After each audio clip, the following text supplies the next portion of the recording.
இன்றைக்கு விரைப்புத்தன்மை ஏற்படுவதற்கான அடிப்படை காரணமாக நாம் பார்ப்பது சர்க்கரை நோய். இன்றைக்கு சர்க்கரை நோய் ஏற்படும் போது பெரும்பாலான மருத்துவர்கள் இன்றைக்கு இரத்தத்தில் இருக்கக்கூடிய சர்க்கரையுடைய அளவையும் 3 மாதத்திற்கு ஒரு முறை நாம் பார்க்கக்கூடிய சர்க்கரையுடைய அளவையும் மட்டும்தான் கணக்கீடுகளில் எடுத்துக்கொள்கிறார்களே தவிர இந்த சர்க்கரை நோய் உடலில் குறிப்பாக இரத்த மண்டலத்தில் ஏற்படுகின்ற அழுத்தங்களை பற்றியும் தசை கரைந்து போவது போல ஏற்படுகின்ற சிரமங்களை பற்றியும் கவலைப்படுவது கிடையாது. மருந்து மாத்திரையே இல்லாமல் உடலுடைய விரைப்புத்தன்மையை சீராக்கணும்னா பெரிய அளவில் உதவி செய்யக்கூடிய ஒரு அருமருந்து எதுன்னு பார்த்தீங்கன்னா தண்ணீர் குடிக்கின்ற ஒரு பழக்கம் தான். இன்றைக்கு தண்ணீர் யாரெல்லாம் சீராக குடிக்கிறோமோ அவங்களுடைய செக்ஷுவல் பர்ஃபார்மன்ஸ் மற்றவர்களை விட கூடுதலாக இருக்கிறத பார்க்க முடியும். It's a medically proven theory. இது ஆராய்ச்சி பூர்வமாக நிரூபிக்கப்பட்ட ஒரு உண்மை. நிறைய வகை மருந்துகளை நாம் பார்க்கிறோம். வியாகிரா மாதிரி இருக்கக்கூடிய நிறைய மருந்துகளை பார்க்குறோம். இந்த மருந்துகளை போட்ட உடனேயே இன்றைக்கு எழுச்சி ஏற்படுவது அப்படிங்கிறது ஒரு இயல்பான விஷயம். ஆனால் இந்த மருந்துகள் எப்பொழுதுமே நமக்கு உதவி செய்யும் அப்படின்னு நினைக்கிறதும் மிகப்பெரிய மித்து. நிறைய பேர் தூக்கத்திற்காக கொடுக்கக்கூடிய மன ஆற்றலுக்காக கொடுக்கக்கூடிய மருந்துகளை அதீதமாக சாப்பிட்டு இன்றைக்கு கலவியில் அதீத பர்ஃபார்மன்ஸ் கிடைக்குது அப்படிங்கிற ஒரு மித்தோடு இருக்கிறத பார்க்குறேன். இன்றைக்கு அமெரிக்காவில் நிறைய இடங்களில் இன்றைக்கு நான் பார்க்குறேன். அவங்க நிறைய வகையான மன அழுத்தத்தை குறைக்கக்கூடிய மருந்துகளையே தடை செஞ்சுருக்காங்க. ஆப்பிரிக்காவில் இருக்கக்கூடிய பழங்குடியினரும் இன்றைக்கு ஒரு பெரிய பழக்கம் இருக்கிறத பார்க்குறேன். என்ன தெரியுமா? அவர்களுடைய குழந்தையின்மையோடு யாராவது இருக்காங்க, அல்லது 3 குழந்தை 4 குழந்தை, பெண் குழந்தையா இருக்குது, ஆண் குழந்தை வேணும் அப்படின்னு நினைக்கக்கூடியவங்க யாராவது இருக்காங்க அப்படின்னா அவர்கள் வேட்டைக்கு செல்லும் போது வேட்டையில் கிடைக்கக்கூடிய ஆண் விலங்காக அது இருக்கும்போது அதோடைய ஈரல், அதோடைய மண்ணீரல், அதோடைய விதைப்பை மற்றும் அதோடைய எலும்புகள் சேர்ந்த விஷயங்களை யார் அந்த கூட்டத்தில் குழந்தையின்மையோடு இருக்காங்களோ அல்லது ஆண் குழந்தையற்று இருக்கார்களோ அவர்களுக்கு அந்த உணவை கொடுக்க வேண்டும், ஃபர்ஸ்ட் ப்ரையாரிட்டியில் கொடுக்க வேண்டும் அப்படிங்கிறது தான் இன்றைக்கு தியரி. இதை ஒரு தாரக சட்டமாகவே வச்சிருக்கிறத பார்க்கும். இப்போ அந்த மாதிரி எடுத்துக்கொள்ளும் போது என்ன ஆகும்?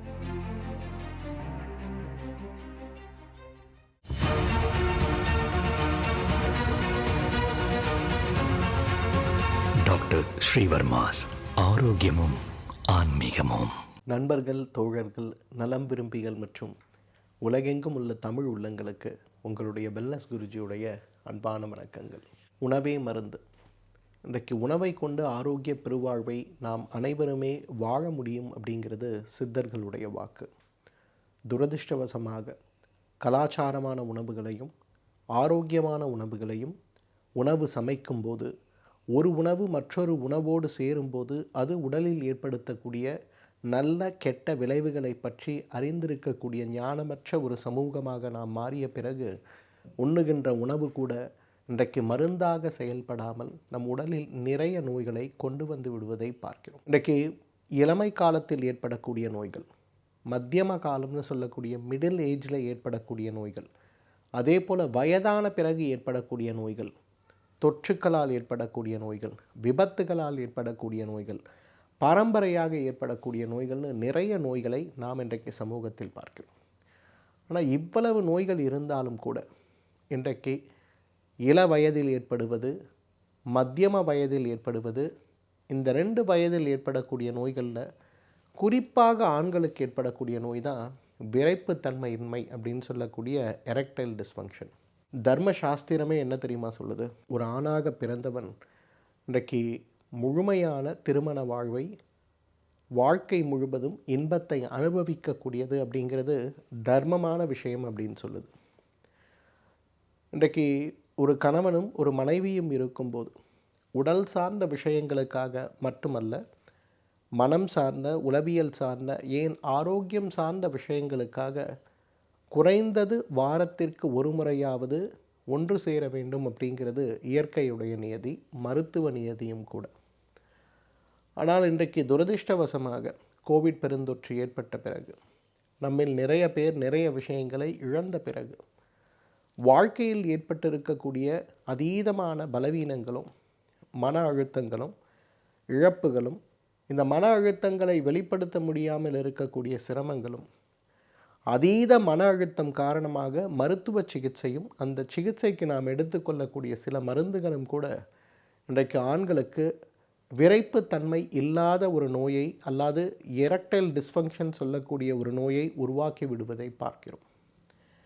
ஒரு காலத்தில் அதீத சர்க்கரை நோயினால் பாதிக்கப்பட்டிருப்பவர்கள் இதய அறுவை சிகிச்சைக்கு பிறகு நீண்ட கால மனநோய்க்கான மருந்துகள் எடுத்துக்கொண்டிருப்பவர்கள், உடல் ரீதியான முதுகுத்தண்டு சார்ந்த காயங்களும் விபத்துகளும் ஏற்பட்டு அந்த நோயோடு போராடி கொண்டிருப்பவர்கள் போல சிலருக்கு மட்டும்தான் இந்த எரெக்டைல் டிஸ்ஃபங்க்ஷன் சொல்லக்கூடிய நோய் இருந்ததை நம்ம பார்த்தோம். ஆனால் இன்றைக்கு தலைகீழாக மாறிவிட்டது.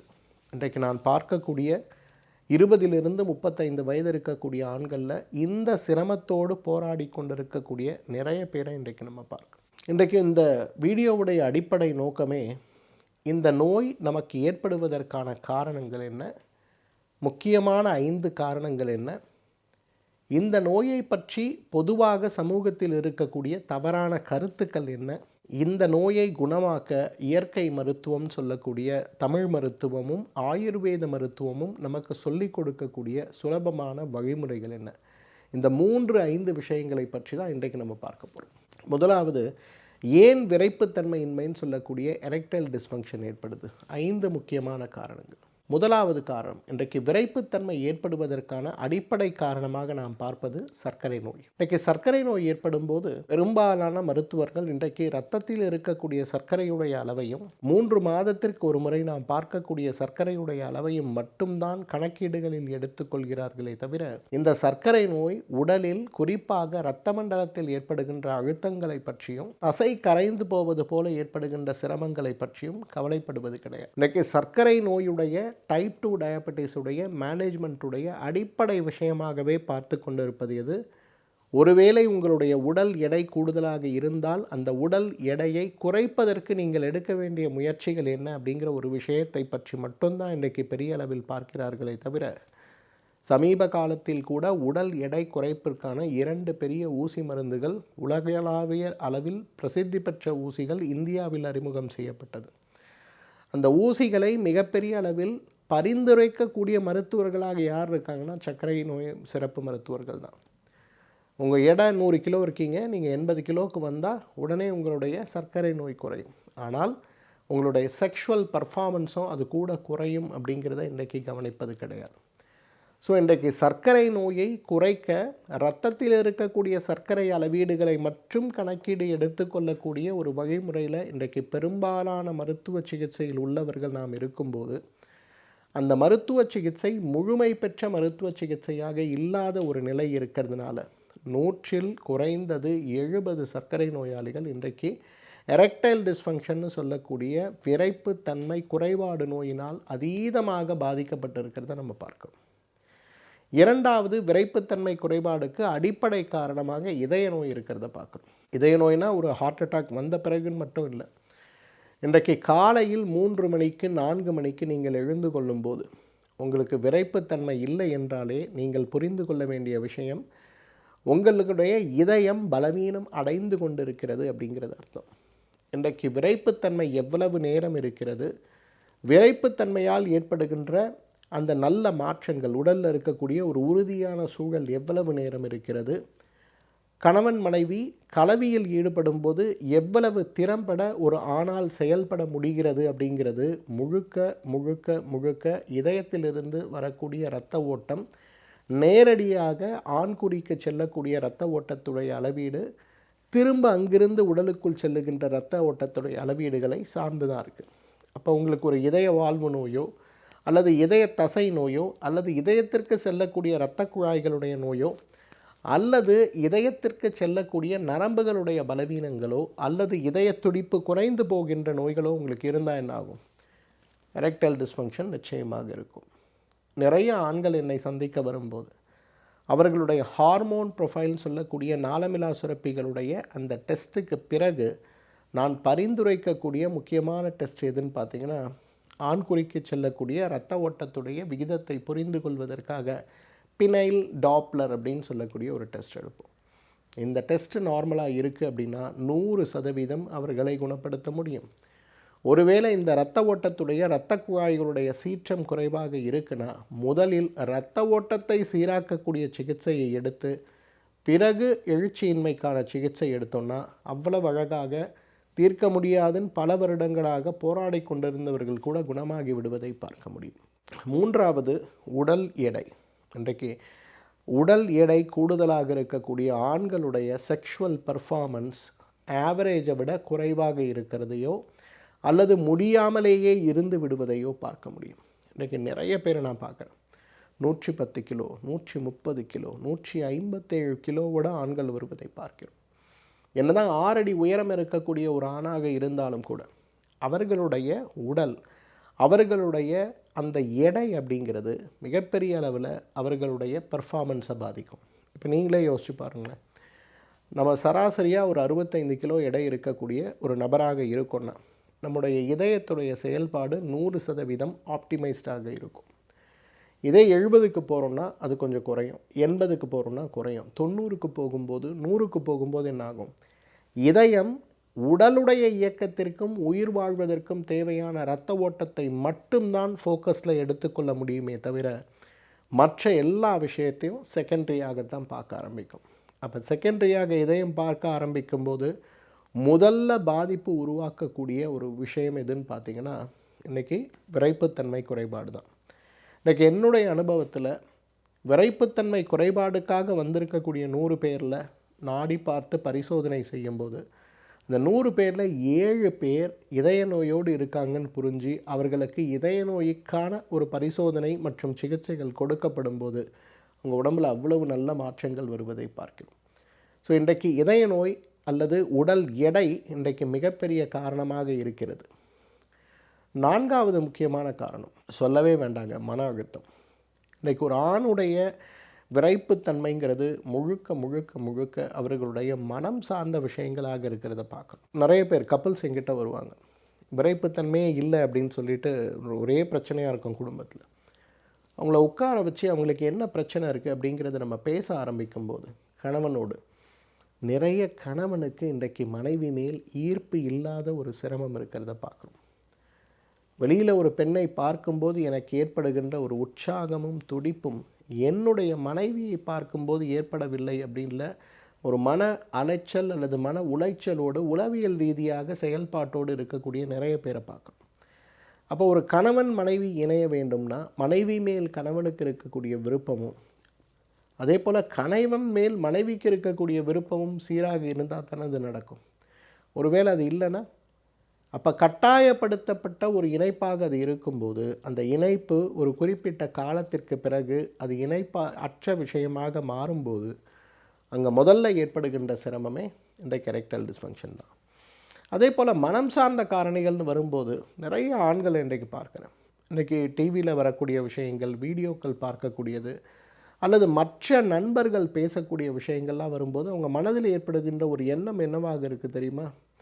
ஓ, அவங்கள மாதிரி எனக்கு இல்லை, என்னுடைய ஆண்குறி சிறுத்து போயிருக்கு, என்னுடைய ஆண்குறி அதோடைய அகலமும் நீளமும் குறைவாக இருக்கு போல இருக்கே, அல்லது ஒரு முறை மனைவியோடு சேர முயற்சி செய்யும்போது அதீத மன அழுத்தத்துடைய ஒரு வெளிப்பாடாக அவர்களுடைய உடல் பலவீனமடைந்து இருக்கும்போது அந்த மன அழுத்தத்துடைய வெளிப்பாடாக அவர்களுடைய உடல் பலவீனம் அடைந்திருந்து அவர்களால் முயற்சி செய்து எழுச்சியை எட்ட முடியாமல் போகும்போது அவர்கள் புரிந்து கொள்ளக்கூடிய விஷயமாக எது இருக்குது?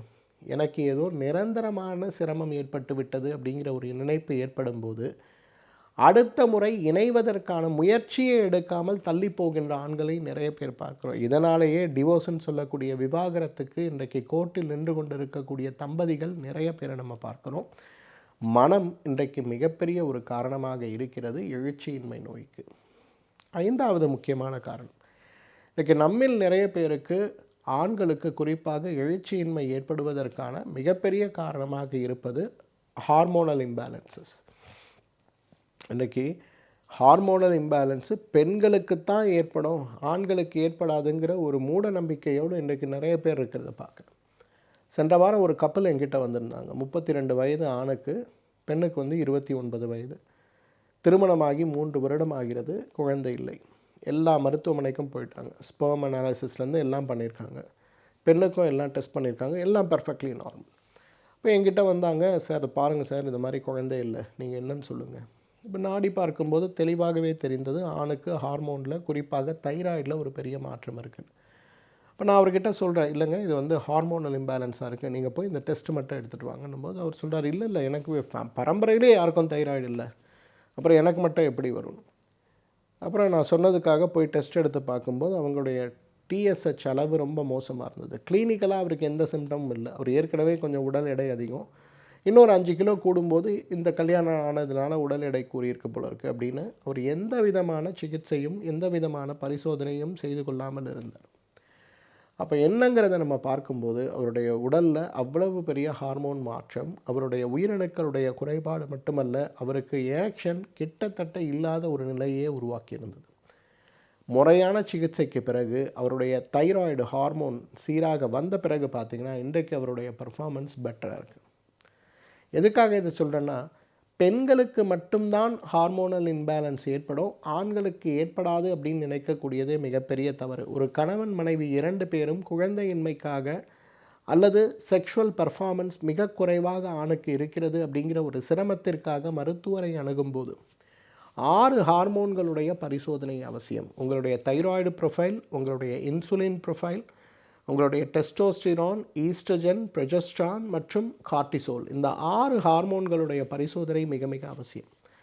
என்னுடைய சிகிச்சையில் வரும்போது நம்முடைய மருத்துவமனைக்கு யார் வந்தாலுமே இந்த இடின்னு சொல்லக்கூடிய எரெக்டைல் டிஸ்ஃபங்க்ஷன் பிரச்சனை, பிஎம்இன்னு சொல்லக்கூடிய ப்ரீமெச்சூர் எஜாக்குலேஷன் சார்ந்த பிரச்சனை, அதைவிட முக்கியமாக இன்றைக்கு அவர்களுடைய உடல் சார்ந்த, மனம் சார்ந்த, உளவியல் சார்ந்த காரணங்களாக கணவன் மனைவி இணைவதே கிடையாதுன்னு சொல்லக்கூடிய பிரச்சனைகளோடு யார் வந்தாலும் முதல்ல அவர்களுக்கு நான் பரிந்துரைப்பது என்னன்னு பார்த்தீங்கன்னா, நிச்சயமாக இந்த டெஸ்ட் தான். இந்த டெஸ்ட் எடுக்கும்போதே நம்ம உடம்பில் ஏன் இந்த இயக்கங்கள் குறைந்து போயிருக்கிறதுன்னு ஒரு புரிதல் நமக்கு நன்றாகவே வந்து விடுவதை பார்க்க முடியும். 5 மித்துங்க. இன்றைக்கி ஏன் வந்து எரெக்டைல் டிஸ்ஃபங்க்ஷன் வந்தாலே 5 மித்துங்க. ஃபஸ்ட்டு மித்து, ஒரு முறை எனக்கு எழுச்சி இல்லைன்னா திரும்ப வரவே வராது. இது எவ்வளவு முட்டாள்தனமான ஒரு எண்ணம் தெரியுமா? இன்றைக்கி நிறைய மெத்த படித்தவர்கள் கூட இந்த சிரமம் ஏற்படும் போது மனதில் ஏற்படுகின்ற பதட்டத்துடைய ஒரு வெளிப்பாடாக, ஐயோ என்ன ஆக போகுதுன்னு தெரியலையே, ஒரு முறை எனக்கு எரெக்ஷன் வரல, உடனே வாழ்க்கை ஃபுல்லாக எரெக்ஷன் வராது. எரெக்டல் டிஸ்ஃபங்க்ஷன் ஒரு குணப்படுத்த முடியாத நோயின்கிற ஒரு எண்ணம் முதலாவது மித்துன்னு சொல்லக்கூடிய ஒரு மூட நம்பிக்கை.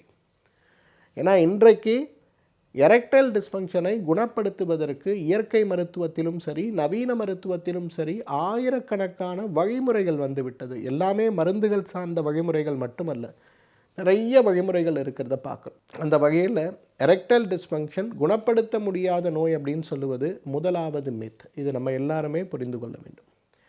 2வது, இன்றைக்கு இந்த எரெக்டைல் டிஸ்ஃபங்க்ஷன் ஏற்படும் போது அதற்கான காரணமாக இருப்பது வெறும் மனம் மட்டும்தான் அப்படிங்கிறதும் இன்றைக்கு 2வது மித். டாக்டர்கிட்ட வரும்போது பெரும்பாலும் அவர்கள் பேசும்போது என்னால் செய்ய முடியல, என்னால் இது செய்ய முடியல, அது செய்ய முடியலன்னு வரும்போது, இல்லை ஒரு துணையோடு, ஒரு கணவன் என்னுடைய பர்ஃபார்மன்ஸில் இருக்கக்கூடிய பாதிப்புகள் இந்த மாதிரி இருக்குது அப்படின்னு ஒரு துணையோடு அவர்கள் பேசும்போது பெரும்பாலும் பார்த்திங்கன்னா அவர்களுடைய முடிவு எப்படி இருக்குன்னா, உன் மனசு மாறினா இது சரியாயிரும், இல்லை நீ தான் அப்படி நினச்சிக்கிற அப்படின்னு சொல்லுவோம். ஆனால் உண்மை என்ன தெரியுமா?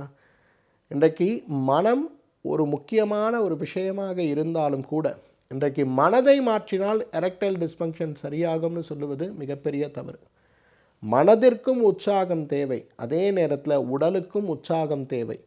உடல் சார்ந்த காரணிகளை நாம் குணப்படுத்தும் போது நம்முடைய மனம் சார்ந்த காரணிகள் தானாகவே குணமாகி விடுவதை பார்க்க முடியும்.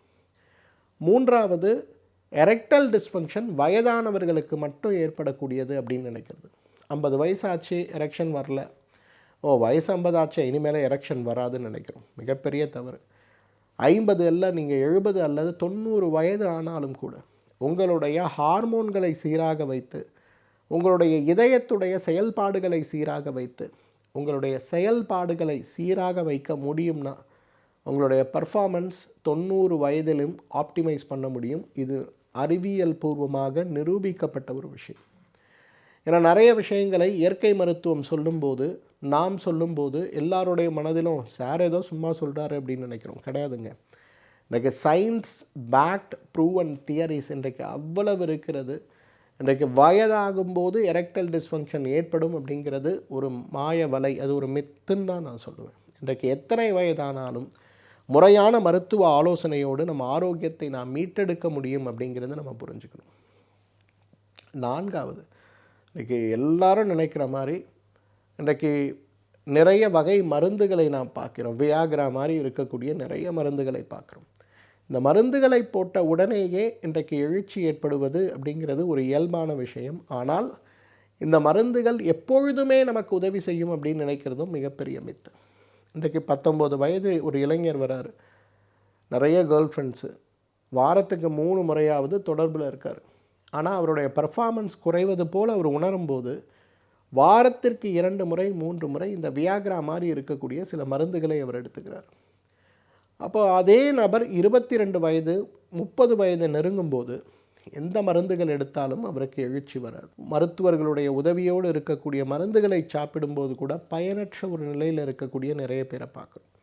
அப்போ மருந்துகள் எடுத்துக்கொள்வதால், தற்காலிகமாக பலனளிக்கக்கூடிய மருந்துகளை எடுத்துக்கொள்வதால் மட்டும் எரெக்டல் டிஸ்ஃபங்க்ஷன் சீராகும் நினைப்பது மிகப்பெரிய தவறு. ஆயுர்வேதம் சொல்லக்கூடிய வழிமுறைப்படி உடலில் இருக்கக்கூடிய அனைத்து தாதுக்களையும் பலமாக்கி நாம் எடுக்கக்கூடிய காயகல்ப சிகிச்சைங்கிறது மிகப்பெரிய அளவில் நம்முடைய ஆரோக்கியத்தை மேம்படுத்தக்கூடிய வழிமருந்து. அந்த வகையில் இன்றைக்கு உடலுடைய ஆரோக்கியத்தை மேம்படுத்தக்கூடிய வழிகள் அப்படின்னு வரும்போது, இன்றைக்கு இந்த எரெக்டல் டிஸ்ஃபங்க்ஷனை குணப்படுத்துவதற்கான முழுமை பெற்ற சிகிச்சைகள் இருக்கும்போது தேவையான நேரத்தில் ஒரு மருந்தை எடுப்பது மட்டும்தான் தீர்வுன்னு நினைப்பது மிகப்பெரிய தவறு. இதுவும் ஒரு மித்து. 5வது ரொம்ப முக்கியமானதுங்க. இன்றைக்கு ஒரு நோய் ஏற்படும் போது நோய்க்கான காரணத்தை நாம் புரிந்து கொள்ள முயற்சி செய்யும்போது எனக்கு ஏற்பட்டிருக்கக்கூடிய சிரமத்திற்கான காரணம் என்னங்கிற ஒரு தனி மனிதனுக்குரிய சிகிச்சை தான் அந்த இடத்துல புரிதல் தேவையே தவிர, காமனாக இருக்கக்கூடிய நிறைய காரணங்கள் இன்றைக்கு ஒரு மனிதனுடைய எரெக்டல் டிஸ்ஃபங்க்ஷனுக்கு காரணமாக இருப்பது கிடையாது. ஃபார் எக்ஸாம்பிள், சர்க்கரை நோய் வந்தால் எரெக்டல் டிஸ்ஃபங்க்ஷன் குறையும், நிச்சயமாக குறையும், சந்தேகமே இல்லை. ஆனால் ஒரு நபர் இருக்கார்னா அவருக்கு இருக்க சர்க்கரை நோய் அதற்கு கான்ட்ரிபியூட் பண்ணுதா இல்லையாங்கிற ஒரு புரிதலை மருத்துவ ஆலோசனையின் மூலம் மட்டும்தான் நீங்கள் எடுத்துக்கொள்ள முடியுமே தவிர நீங்களாக கெஸ் பண்ண முடியாது. இன்றைக்கி நீங்கள் ஒரு ஃபேஸ்புக் எடுத்தாலோ ஒரு இன்ஸ்டா எடுத்தாலோ விதவிதமான video advices for erectile dysfunction வருது. இப்போ எல்லாருமே என்ன நினச்சிக்கிறாங்கன்னா இது எல்லாமே ஹெல்ப்ஃபுல்லாக இருக்கும். அப்போ யாராவது என்ன பண்ணுவாங்க, 2 3 ட்ரை பண்ணி பார்ப்பாங்க, வேலையே செய்யாது. அப்போ யோசிப்பாங்க, ஓ என்னோட எரெக்டல் டிஸ்ஃபங்க்ஷன் முத்தி போச்சு போல இருக்குது, அதனால் எனக்கு வேலை செய்யலை. அப்போ எப்போவுமே எனக்கு வேலை செய்யாதுங்கிற ஒரு நிலைக்கு எல்லாம் மூவ் ஆகிறத பார்க்குறாங்க. ஆனால் உண்மை என்னென்னா, எனக்கு எரெக்டல் டிஸ்ஃபங்க்ஷன் என்ன காரணத்தால் நமக்கு ஏற்பட்டிருக்குன்ற ஒரு புரிதல் இருந்ததுன்னா நிச்சயமாகவே அதை குணப்படுத்துவதற்கும் அதே நேரத்தில் அதோடைய வீரியத்தை குறைத்து கொள்வதற்கும் நிறைய வாய்ப்புகள் இருக்குது. அதனால் வெறும் ஒரு காரணத்தால் மட்டும் ஏற்படுவது கிடையாது எரெக்டல் டிஸ்ஃபங்க்ஷன். அந்த காரணத்தை தவிர வேறு என்ன இருக்குன்னு பார்க்கணும். அதனால் diabetes will cause erectile dysfunction, அவ்வளோதான், எனக்கு சுகர், எனக்கு இந்த மாதிரி ஆச்சு, அது கிடையாது. அதை புரிந்து கொள்வது ரொம்ப முக்கியம் அப்படிங்கிறது தான் 5வது மித்து. எரெக்டல் டிஸ்ஃபங்க்ஷன் வந்துருச்சு, இப்போ எப்படி சார் சரி பண்ணுது? 5 அழகான வழிகளை உங்களுக்கு சொல்லித்தரேன். ஃபஸ்ட்டு, யாரெல்லாம் இன்றைக்கி எரெக்டல் டிஸ்ஃபங்க்ஷனோட போராடிட்டுருக்கீங்களோ நீங்கள் செய்ய வேண்டிய முதல் வேலை எண்ணெய் தேய்ச்சி குளிக்கிறது. யோசிப்போம், எண்ணெய் தேய்த்து குளிப்பதற்கும் நம்ம உடம்பில் எரெக்டல் டிஸ்ஃபங்க்ஷன் தீர்வதற்கும் என்ன சம்பந்தம்? பொதுவாக எண்ணெய் தேய்த்து குளித்தல் அப்படிங்கிறது வெறும் தலைக்கு மட்டும் ஒரு கரண்டி எண்ணெய் தேய்த்து குளிப்பது கிடையாது. உச்சந்தலையிலிருந்து உள்ளங்கால் வரை நீங்கள் எண்ணெய் தேய்த்து குளிக்க முயற்சி செய்யும்போது உடலுடைய மிகப்பெரிய உறுப்பாக உடலுடைய இயக்கத்திற்கு ஆதாரமாக இருக்கக்கூடிய முக்கியமான விஷயம் எதுனா வாத தோஷம் தான். அப்போ உங்களுடைய வாத தோஷம் சீரான நிலையில் இருக்கக்கூடிய ஒரு நிலை இருக்கும்போது அந்த வாத தோஷத்துடைய ஒரு செரிமானம், அந்த வாத தோஷத்தால் ஏற்படுகின்ற மாற்றங்கள் உடலில் சீராக்கப்படும் போது மிகப்பெரிய அளவில் எரெக்டைல் டிஸ்ஃபங்க்ஷன் சரியாகி விடுவதை, வராமல் தடுக்கப்படுவதையும் நம்மால் பார்க்க முடியும். இன்றைக்கி யாருக்கெல்லாம் 20 வயசில் 17 வயசில் வீட்டில் ஆண் பிள்ளைகள் இருக்காங்க, இந்த வீடியோ பார்த்துட்டு இருக்க ஒவ்வொரு தாயுமே தங்கையுமே மனைவியுமே கணவனுக்கு வாரத்துக்கு ஒரு முறையாவது நல்ல விளக்கெண்ணெய் ஒரு 100 மில்லி வாங்கி சூடு பண்ணி அந்த சூடான விளக்கெண்ணெயை கழுத்திலிருந்து கால் வரையிலும் உடம்புக்கு தடவுங்க. தலைக்கு வெறும் நல்லெண்ணெய் அல்லது தேங்காய் எண்ணெய் வைங்க. தலைக்கு எப்பொழுதுமே விளக்கெண்ணெய் வைக்கக்கூடாது. உடல் சூடு அதிகமாக இருந்தால் தவிர மற்ற நேரங்களில் வைக்கக்கூடாது. அப்போ உடல் முழுவதும் விளக்கெண்ணெய் தேய்த்து ஒரு 5 நிமிடம் 10 நிமிடம் அரை மணி நேரம் கழித்து நீங்கள் குளிக்க வச்சிங்கன்னா இந்த பிள்ளைங்களோட உடம்புல இருக்கக்கூடிய சூடு அப்படியே ஒன்றுக்கு வழியாக வெளியில் போகிறத பார்க்க முடியும். நமக்கு எல்லாருக்கும் தெரியும், நைட் ஃபால்னு சொல்லக்கூடிய விந்து எப்போ குழந்தைகளுக்கு முந்தும்? உடல் சூடாகும் போது தான். ஒருவேளை உடல் சூடை நீங்கள் குறைச்சிக்கிட்டிங்கன்னா என்ன ஆகும்? உங்களுக்கு எந்த பிரச்சனையுமே இருக்காது. அவ்வளவு அழகாக உடல் ஆரோக்கியமாக இருக்கிறத நம்ம பார்க்க முடியும். இப்போ விளக்கெண்ணெயை உடல் முழுவதும் பூசி அரை மணி நேரம் 1 மணி நேரம் அமர வைத்து குளிக்க வைக்கும்போது அவங்களுடைய உடல் சூடு குறையும் போது எரெக்டல் டிஸ்ஃபங்க்ஷன் சார்ந்த விரைப்புத்தன்மை குறைபாடு சார்ந்த பிரச்சனைகள் மிகப்பெரிய அளவில் மாறி போய்விடுவதை பார்க்க முடியும். ஸோ முதல்ல நம்ம செய்ய வேண்டியது என்ன? எண்ணெய் குளியல். இரண்டாவது, தண்ணி குடிக்கணுங்க. இன்றைக்கி யாருக்கெல்லாம் விரைப்புத்தன்மை குறைபாடு இருக்கோ நான் சொல்கிற ஒரு ட்ரையல் பண்ணி பாருங்களேன். காலையில் எழுந்தவுடனே ஒரு 300 மில்லி ஹாட் வாட்டர், நல்லா கொதிக்கிற தண்ணி, நம்ம காஃபி குடிக்கிற மாதிரி சிப் பை சிப்பு குடிக்க முடியுமான்னு பாருங்கள். அடுத்து ஒவ்வொரு 3 மணி நேரத்துக்கு ஒரு முறையும் அதே போல் பை காஃபி சிப் பண்ணி குடிங்க. இதை கரெக்டாக ஒரு 30 டேஸ் ஃபாலோ பண்ணுங்கள். 31st டே உங்களோட எரெக்ஷனில் எவ்வளோ பெரிய மாற்றம் இருக்குது அப்படிங்கிறத இந்த வீடியோவில் வந்து என் கூட ஷேர் பண்ண முடியுமான்னு பாருங்கள். என்னுடைய அனுபவத்தில் மருந்து மாத்திரையே இல்லாமல் உடலுடைய விரைப்புத்தன்மையை சீராக்கணும்னா பெரிய அளவில் உதவி செய்யக்கூடிய ஒரு அருமருந்து எதுன்னு பார்த்தீங்கன்னா தண்ணீர் குடிக்கின்ற ஒரு பழக்கம் தான். இன்றைக்கி தண்ணீர் யாரெல்லாம் சீராக குடிக்கிறோமோ அவங்களுடைய செக்ஷுவல் பர்ஃபார்மன்ஸ் மற்றவர்களை விட கூடுதலாக இருக்கிறத பார்க்க முடியும். It's a medically proven theory. இது வந்து ஆராய்ச்சி பூர்வமாக நிரூபிக்கப்பட்ட ஒரு உண்மை. 1000 ரூபாய் கொடுத்து வாங்கி சாப்பிடுகின்ற விரைப்புத்தன்மைக்கான மருந்துகளை காட்டிலும் வெறும் வெந்நீரை நான் சொன்ன மாதிரி காலை வெறும் வயிற்றில் 300 மில்லி, அடுத்த 3 மணி நேரத்திற்கு ஒரு முறை 300 மில்லி காஃபி குடிக்கிறது மாதிரி சாப்பிடுங்க. பர்ஃபார்மன்ஸ் இன்க்ரீஸ் ஆகிறத அவ்வளோ அழகாக நீங்கள் பார்க்கலாம். மூன்றாவது, இன்றைக்கு நம்ம எல்லாரும் புரிஞ்சுக்கணும், ஆரோக்கியமான உணவு தான் இன்றைக்கு நம்முடைய பர்ஃபார்மன்ஸ்க்கு தேவை. இன்றைக்கி நம்மில் நிறைய பேர் உணவு சரியாக எடுக்காமல் மருந்தை மட்டும் எடுத்துக்கொண்டால் என்னுடைய செக்ஷுவல் பர்ஃபார்மன்ஸ் அதிகமாகும்னு நினைக்கிறோம். நிறைய பேரை பார்க்குறேன். இன்றைக்கி இரவில் வந்து செக்ஷுவல் பர்ஃபார்மன்ஸ் வேணும்னு நினைக்கிறவங்க ஒரு மாத்திரையை போட்டுட்டால் போதும்னு நினைக்கிறோம். இன்றைக்கி நிறைய இளைஞர்களை பார்க்குறேன்.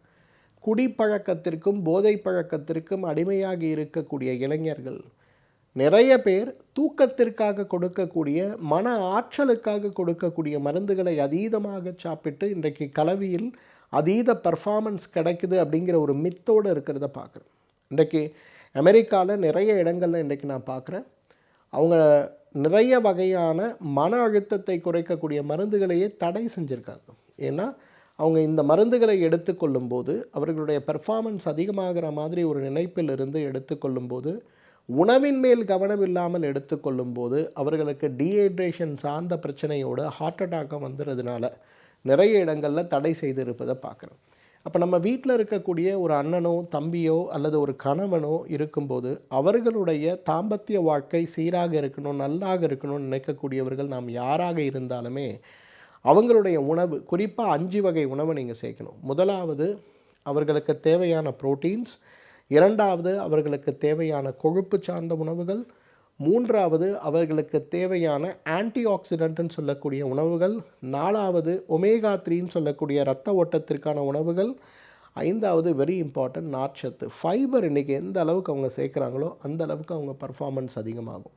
இந்த 5 விஷயத்தை கான்ஷியஸாக அவங்களோட டயட்டில் நீங்கள் சேர்த்துட்டே வந்தீங்கன்னா இன்றைக்கி கல்யாணத்துக்கு தயாராகி கொண்டு இருக்கக்கூடிய ஆண்கள் இருக்கக்கூடிய வீடுகளில் இருக்கக்கூடிய தாய்மார்கள் இந்த 5 விஷயத்தை கான்ஷியஸாக சேர்க்க ஆரம்பிங்க. பெரிய சேஞ்ச் வரதை நம்ம பார்க்க முடியும். ஸோ உணவு சாப்பிடாமல் பர்ஃபார்மன்ஸ்க்காக மருந்து எடுத்துக்கொள்வது தவறு. உணவை சாப்பிட்டு பர்ஃபார்மன்ஸ்க்கான மருந்துகள் தேடுறதே தவறுன்னு தான் சொல்லுவேன். ஏன்னா உணவை ஒழுங்காக சாப்பிட்டா உங்களோட பர்ஃபார்மன்ஸ் நீங்கள் எதிர்பார்க்குறத விட அதிகமாக இருக்கும். இதை நம்ம புரிஞ்சுக்கணும். பொதுவாக ஒரு பழமொழி சொல்லுவாங்க, ரோம் நகரம் ஒரு நாளில் கட்டப்பட்டது கிடையாதுன்னு சொல்லுவாங்க. அப்படின்னா என்ன அர்த்தம்? படிப்படியான மாற்றங்கள் பல 100,000 வருடங்கள் சேர்ந்து தான் இன்றைக்கு ஒரு கலாச்சாரம் உருவாகுது. அப்போ நம்ம உடம்பில் ஒரு விரைப்புத்தன்மை குறையணுன்னா ஒரு 30 நாட்கள் நான் ஒரு உணவு முறையை ஃபாலோ பண்ணிவிட்டு 31வது நாள் எனக்கு திருப்தி இல்லைன்னு நினைக்கிறது தவறு. கலாச்சாரமாகவே சாப்பிடுகின்ற உணவுகளை சாப்பிடுங்க, பெரிய மாற்றம் ஏற்படுவதை பார்க்கலாம். நான்காவதுங்க, 5 உணவுகள் நான் உங்களுக்கு சொல்லித்தரேன். நம்பர் 1, உணவில் பாலை சேருங்க. இன்றைக்கு வந்து இன்றைக்கு பாலை விட சிறப்பாக ஒரு மனிதனுடைய ஆற்றலை பெருக்கக்கூடிய மருந்து கிடையவே கிடையாது. நல்ல பசும்பால் A1 பால் கிடைக்குதான்னு பாருங்கள். வீட்டில் இருக்கக்கூடிய பிள்ளைங்களுக்கு தினசரி 200 மில்லி படுக்கும்போது கொடுங்க. ஒரு ட்ரையலாகவே இதை பண்ணி பாருங்களேன். ஏற்கனவே விரைப்புத்தன்மை குறைபாடோடு போராடி கொண்டு இருக்கக்கூடிய ஆண்களாக நீங்கள் இருக்கீங்கன்னா ஒரு 100 மில்லி நல்ல A1 பால் இரவு படுக்கும்போது சாப்பிடுங்க. 31வது நாள் உங்களோட பர்ஃபார்மன்ஸை பாருங்கள். பெரிய சேஞ்ச் இருக்கிறத நீங்கள் நிச்சயமாக பார்க்க முடியும். இரண்டாவது, முருங்கை கீரையை, முருங்கை பூவை அல்லது முருங்கையிலிருந்து கிடைக்கக்கூடிய காயை உணவில் சேர்க்க முடியுமான்னு பாருங்கள். இந்த முருங்கையிலிருந்து கிடைக்கக்கூடிய இந்த பிசின், இலை, காய் மற்றும் அதிலிருந்து கிடைக்கக்கூடிய பூ, இது எல்லாமே அஃப்ரோடிசியாக்குன்னு சொல்லுவோம். மிகப்பெரிய அளவு ஆணுடைய வீரியத்தை, குறிப்பாக விரைப்புத்தன்மையை நீட்டிக்கக்கூடிய உணவுகள் அப்படிங்கிறத நம்ம புரிஞ்சுக்கணும். முருங்கையை உணவில் சேர்க்க முடியுமான்னு பாருங்கள். அந்த காலத்துலாம் எனக்கு தெரியும், முருங்கை பூவை எடுத்து அதில் முட்டையை இட்டு அதை உணவாக சமைத்து அதை ஸ்பெஷல் டிஷ்ஷாக விற்று கொண்டிருக்கக்கூடிய எவ்வளவோ ஹோட்டல்ஸ் இன்றைக்கி மதுரையில் பிரபலமாக இருக்கிறத நான் பார்க்குறேன். காரைக்குடியில் பிரபலமாக இருக்கிறத பார்க்குறேன்.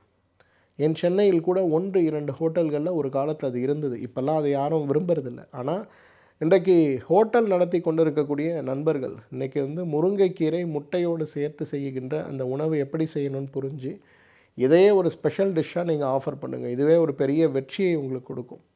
அந்தளவுக்கு முருங்கைக்கீரையுடைய முருங்கைக்கீரை அல்லது முருங்கை பூ அல்லது முருங்கைக்காய் அல்லது முருங்கையிலிருந்து கிடைக்கக்கூடிய பிசின் பெரிய மருந்து இன்றைக்கு விரைப்புத்தன்மையுடைய நீண்ட தன்மையை கொண்டு வருவதற்கு. மூன்றாவது, அசைவ உணவு சாப்பிடுகின்ற நபராக நீங்கள் இருக்கீங்கன்னா மண்ணீரல் உங்களுக்கு மிகச்சிறந்த உணவுங்க. நான் ஏற்கனவே இதை பற்றி நிறைய என்னோடய வீடியோவில் சொல்லியிருக்கேன். ஆடு காலிலிருந்து எடுக்கக்கூடிய அந்த எலும்புடைய சூப்பு அல்லது மண்ணீரல் அல்லது இது ரெண்டும் இன்றைய இரவு உங்கள் மனைவியோடு நீங்கள் நல்ல சந்தோஷமாக இருக்கணும்னு நினைக்கிறீங்கன்னா இன்றைக்கு மதிய உணவில் ஆட்டுக்காலையும் உங்களுடைய ஆடு மண்ணீரலையும் கொண்டு உணவோடு சேருங்களேன். இன்றைக்கு விலை கொடுத்து வாங்கக்கூடிய 1000 ரூபாய் கொடுத்து வாங்கக்கூடிய மருந்துகளை காட்டிலுமே இன்றைக்கு ரொம்ப பெரிய அளவில் உதவி செய்யக்கூடியதாக இந்த உணவு இருக்கும். நிறைய ஊர்களில் நான் பார்க்குறேன், மாடு எலும்பிலிருந்து கிடைக்கக்கூடியதையும் மாடுடைய மண்ணீரலையுமே இந்த பர்பஸ்க்காக இன்றைக்கி ஆஃப்ரிக்காலெல்லாம் சாப்பிட்றதை நான் பார்க்குறேன். ஆஃப்ரிக்காவில் இருக்கக்கூடிய பழங்குடியினரும் இன்றைக்கு ஒரு பெரிய பழக்கம் இருக்கிறத பார்க்குறேன். என்ன தெரியுமா?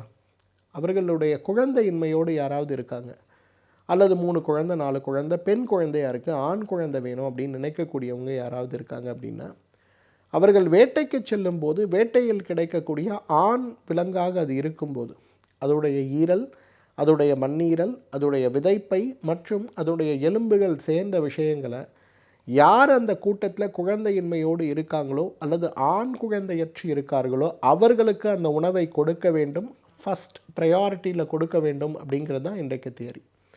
இதை ஒரு தாரக சட்டமாகவே வச்சுருக்கிறத பார்க்குறோம்.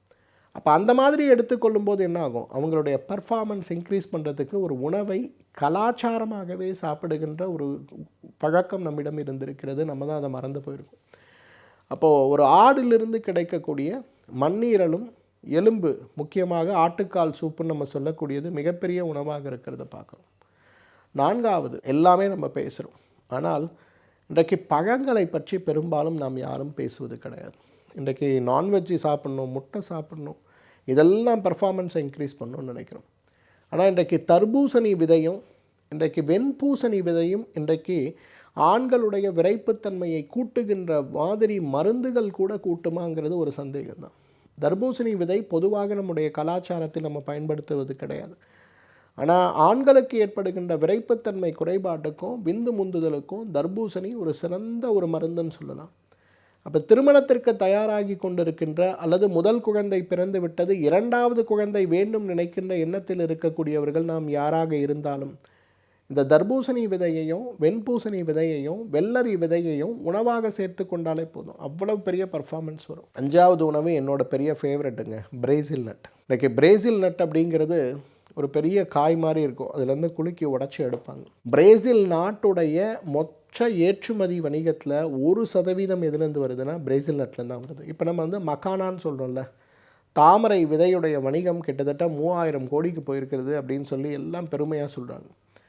இந்த 3000 கோடி அல்ல, கிட்டத்தட்ட 9000 கோடி ரூபாய் அளவுக்கு ஒரு வருஷத்தில் பிரேசில் நட்டுன்னு சொல்லக்கூடிய அந்த விதை வந்து ஏற்றுமதி ஆகிறத பார்க்குறோம். எப்படி முந்திரியோ அது போல் நமக்கு கிடைக்கக்கூடியது, மரத்திலிருந்து கிடைக்கக்கூடியது, வைல்டு கலெக்ஷன் சொல்லக்கூடிய காடுகளில் இருக்கக்கூடிய நூற்றுக்கணக்கான வருடமாக இருக்கக்கூடிய மரத்திலிருந்து கிடைக்கக்கூடிய இந்த பிரேசில் நட் இருக்கு இல்லையா, ஒண்டர்ஃபுல் மருந்துன்னு சொல்லலாம். இன்றைக்கி உங்களுடைய பர்ஃபார்மன்ஸ் எப்படி இருக்குது அனலைஸ் பண்ணுங்கள். 4 வாரம் பிரேசில் நட்டு டெய்லி 2 இல்லை 3 சாப்பிடுங்க. அதுக்கப்புறம் நீங்கள் பாருங்கள் உங்களோட பர்ஃபார்மன்ஸில் அவ்வளவு பெரிய சேஞ்ச் இருக்கிறத பார்க்க முடியும். ஸோ பிரேசில் நட் ஒரு நேச்சுரல் வயாக்ரா அப்படின்னே நான் சொல்லுவேன். அந்த அளவுக்கு உதவி செய்யக்கூடியது பிரேசில் நட். இதெல்லாம் பண்ணலாம் சார், எனக்கு சுலபமாக ஒரு மருந்து, என்னால் டயட் பண்ண முடியாது, எண்ணெய் தேய்ச்சி குளிக்க முடியாது, எனக்கு டைம் கிடையாது, பட் இந்த எல்லாம் செஞ்சால் எனக்கு என்ன கிடைக்குமோ பலன், அதை சுலபமாக பக்க விளைவு இல்லாமல் நான் எப்படி எடுக்க முடியும்? வாஜிகேர் ஸ்ட்ராங் மாத்திரைகள். இந்த வாஜிகேர் ஸ்ட்ராங் மாத்திரைகள் அப்படிங்கிறது நிறைய என்னோடய நிகழ்ச்சியில் நான் சொல்லியிருக்கேன், பேட்டிகளில் சொல்லியிருக்கேன். ஒரு மனிதனுடைய பர்ஃபார்மன்ஸ் வரணுன்னா அந்த இடத்துல 5 விஷயம் ரொம்ப இம்பார்ட்டண்ட். உங்களுடைய உடம்பு, உங்களுடைய மனசு, உங்களுடைய இதயத்துடைய செயல்பாடு, உங்களுடைய மூளையுடைய செயல்பாடு, இது எல்லாத்துக்கும் மேலே உங்கள் உடம்பில் இருக்கக்கூடிய ஹை ஹார்மோன் இன்டென்சிட்டாக ஒர்க் பண்ணக்கூடிய அந்த ஒரு நிலை. இந்த 5மே உங்களுக்கு எப்போ கரெக்டாக இருக்கோ அப்போ உங்களுடைய பர்ஃபார்மன்ஸ் நீங்கள் எதிர்பார்க்குறத விட பெட்டராக இருக்கிறத பார்க்க முடியும். அப்போ அந்த பர்ஃபார்மன்ஸ்க்கு நம்ம என்ன பண்ணணும்? நிறைய விஷயங்கள் சொன்னோம். அதெல்லாம் செய்ய முடியாதவங்க இந்த வாஜிகேர் ஸ்ட்ராங் மாத்திரைகள் காலை 2, மதியம் 2, இரவு 2 எடுத்துங்க. இந்த வாஜிகேர் ஸ்ட்ராங் எவ்வளவு எஃபெக்டிவ்னு நான் சொல்கிறேன் பாருங்களேன். ஒரு ஓய்வு பெற்ற ஒரு வங்கி அதிகாரி என்னை பார்க்க வந்திருந்தார். 59 வயது. அவங்க மனைவி வந்து அந்த கோவிடில் வந்து தவறிட்டாங்க. 2 பசங்க, 2 பேருமே கல்யாணம் ஆகிடுச்சு, அமெரிக்காவில் போய் செட்டில் ஆகிட்டாங்க. அப்போ இவருக்கு வந்து 59 வயதில் இருக்கக்கூடிய தனிமை, மனைவி இல்லாமல் இருக்கக்கூடிய சிரமம், 58 வயசு வரலும் பேங்க்குன்னு ஓடியாச்சு, பெரிய பதவி, நிறைய tough decisions, one of the best எம்ப்ளாயின்னு சொல்லி அவார்டு வாங்கியிருக்காரு, எல்லாமே நல்லாயிருக்கு. ஆனால் ரிட்டையர்மெண்ட்டுக்கு அப்புறம் வாழ்க்கை என்ன? அது கூடவே அடிக்கடி வரக்கூடிய தனிமையால் ஏற்படுகின்ற நோயால் பாதிக்கப்படும் போது பசங்களே என்ன சொல்லியிருக்காங்க, இல்லை எங்களுக்காக இல்லைனாலும் உங்களுக்காக you have to get married again அப்படின்னு சொல்லிட்டு ஒரு 40 வயது இருக்கக்கூடிய அவங்களும் ஏற்கனவே கணவனை இழந்த ஒரு பெண் அவங்களோட ஃபேமிலி சர்க்கிள்லேயே பார்த்து கல்யாணம் பண்ணி வச்சுட்டாங்க. பட் இப்போ தான் பிரச்சனை வருது. அவர் கிட்டத்தட்ட ஒரு 4-5 வருடங்களாக தாம்பத்தியமே இல்லாமல் இருந்திருக்காரு. பட் திருமணம் ஆன பிறகு கணவன் மனைவிக்கு இருக்கக்கூடிய இணைவு தேவை அப்படிங்கிற ஒரு நிலை வரும்போது அவரால் சுத்தமாக பர்ஃபார்மன்ஸ் பண்ண முடியல. எரெக்ஷனே கிடையாது. என்னதான் வயதான பிறகு உடலுடைய மனதுடைய துணைக்காக தேடிக்கொண்டு இருந்தாலும் அந்த உடலுடைய தேவைன்னு வரும்போது அவருக்கு அந்த பர்ஃபார்மன்ஸ் பண்ண முடியல அப்படிங்கிற ஒரு நிலை, ஒரு டிப்ரெஷனுக்குள்ளே போகுது. அவரால் பசங்கக்கிட்ட ஓப்பனாக சொல்ல முடியல எனக்கு இந்த ப்ராப்ளம் இருக்குன்னு. வந்திருக்கக்கூடிய பெண்ணிடமும் அவர்களுடைய இயலாமையை அவங்களால சொல்ல முடியல. ஏன்னா அவர்களுடைய எதிர்பார்ப்புன்னு ஒரு விஷயம். இப்போ என்ன பண்ணுறதுனே தெரியலன்னு சொல்லிட்டு ஒரு நாள் கோடம்பாக்கம் மருத்துவமனைக்கு சென்னையில் வந்து என்னை பார்த்து ரொம்ப வருத்தப்பட்டார். ஏன் செஞ்சோன்னு தெரியாமல் செஞ்சிட்டேன், இப்போ இதனால் நான் என்ன பண்ணுறதுன்னு தெரியல, வீட்டில் எனக்கு மரியாதை இல்லாதது போல் ஒரு உணர்வு இருக்குது, பசங்கக்கிட்ட இதை எக்ஸ்ப்ரெஸ் பண்ண முடியல, சூசைட் பண்ணிக்கலாமான்னு தோணுது டாக்டர் அப்படின்னு சொல்லி வருத்தத்தோடு வந்திருந்தார். அப்போ அவருக்கு நான் பொதுவாக அந்த உணவு முறைகள் எல்லாத்தையும் சொல்லி கொடுத்துட்டு அது கூட வாஜிகேர் ஸ்ட்ராங் மாத்திரைகள் காலை 3, மதியம் 3, இரவு 3 சாப்பிடுங்க, நல்ல எரெக்ஷன் வந்த பிறகு 2 குறைச்சிக்கலாம் அப்படின்னு சொல்லி அனுப்பி கொடுத்தேன். 15 நாட்கள் கழித்து மனைவியோடு வந்திருந்தார், மகிழ்ச்சியோடு பேசினார், வழக்கமாக இருந்த டிப்ரெஷன் இல்லை, முகத்தில் இருந்த கவலை இல்லை.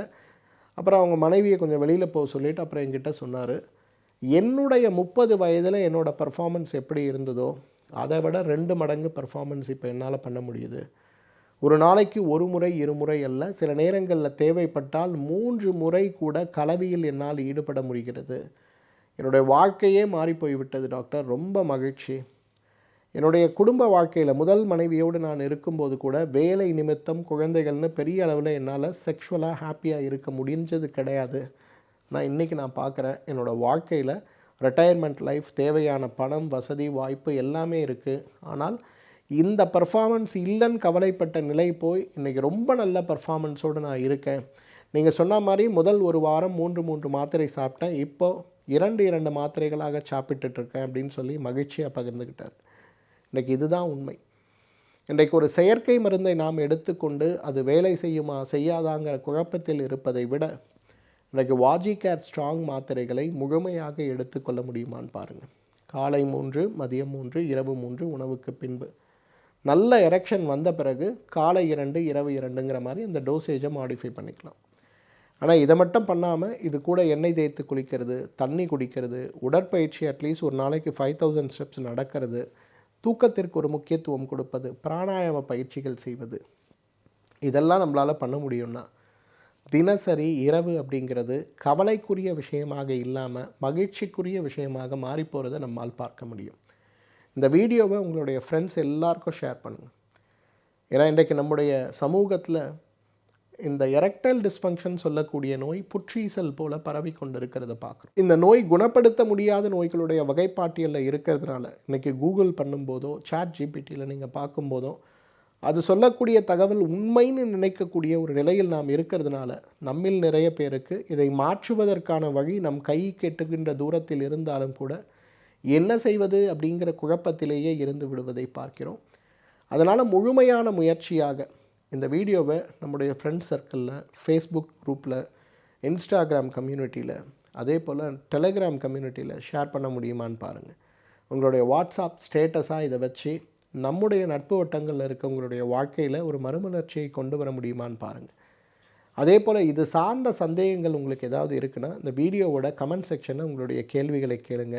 எனக்கு நேரம் கிடைக்கும்போது இது பதில் சொல்கிறதுக்கு நான் முயற்சி செய்கிறேன். இந்த வீடியோ முழுக்க ஒரு விழிப்புணர்ச்சி சார்ந்த விஷயம்தான். ஏன் நம்ம உடம்புல நோய் ஏற்படுது, அதற்கான காரணங்கள் என்ன, இந்த நோய் சார்ந்த பழக்கங்கள் என்ன, இந்த நோயை குணப்படுத்துவதற்கான உணவு சார்ந்த விஷயங்களை நம்ம என்ன செய்யணும், இந்த 3 விஷயங்களை புரிந்து கொள்வதற்கான அடிப்படை விஷயம்தான் இது. இந்த வீடியோ உங்கள் எல்லாருக்கும் பயனுள்ளதாக இருக்கிறது அப்படின்னு நான் நம்புகிறேன். மீண்டும் சந்திப்போம். அதுவரை உங்களிடமிருந்து விடைபெறுவது உங்களுடைய வெல்னஸ் குருஜி. நன்றி, வணக்கம். Dr. Srivarma's Vajicare, his wellness for her happiness. ஆயுர்வேதம் ஒரு பொக்கிஷம், நம் ஆயுள் நீட்டக்கும் அற்புதம். Dr. Srivarma's அறுவை சிகிச்சையில் குணம், இது ஆயுட்கால நிவாரணம். டாக்டர் ஸ்ரீவர்மாஸ் அனைத்து நோய்களுக்குமான குணம், அழகு தரும் மூலிகைகள், ஆரோக்கியம் தரும் மருத்துவர்கள். டாக்டர் ஸ்ரீவர்மாஸ் ஆரோக்கியமும் ஆன்மீகமும். ஸ்ரீ வர்மா ஆயுர்வேதா மருத்துவமனையின் வெல்னஸ் குருஜி அவர்களை மே மாதம் 3ஆம் வாரம் 11ஆம் தேதி திங்கட்கிழமை காலை 5 மணி முதல் இரவு 7 மணி வரை கோடம்பாக்கத்திலும், 13ஆம் தேதி புதன்கிழமை காலை 6 மணி முதல் மாலை 4 மணி வரை தஞ்சாவூரிலும், 14ஆம் தேதி வியாழக்கிழமை காலை 7 மணி முதல் மாலை 4 மணி வரை கும்பகோணத்திலும், 15ஆம் தேதி வெள்ளிக்கிழமை காலை 6 மணி முதல் மாலை 4 மணி வரை சிதம்பரத்திலும், 16ஆம் தேதி சனிக்கிழமை காலை 6 மணி முதல் மாலை 6 மணி வரை பாண்டிச்சேரியிலும், 17ஆம் தேதி ஞாயிற்றுக்கிழமை காலை 5 மணி முதல் இரவு 7 மணி வரை கோடம்பாக்கத்திலும் சந்தித்து மருத்துவ ஆலோசனை மற்றும் ஆசி பெற தொடர்பு கொள்ள வேண்டிய தொலைபேசி எண்கள் 9500946634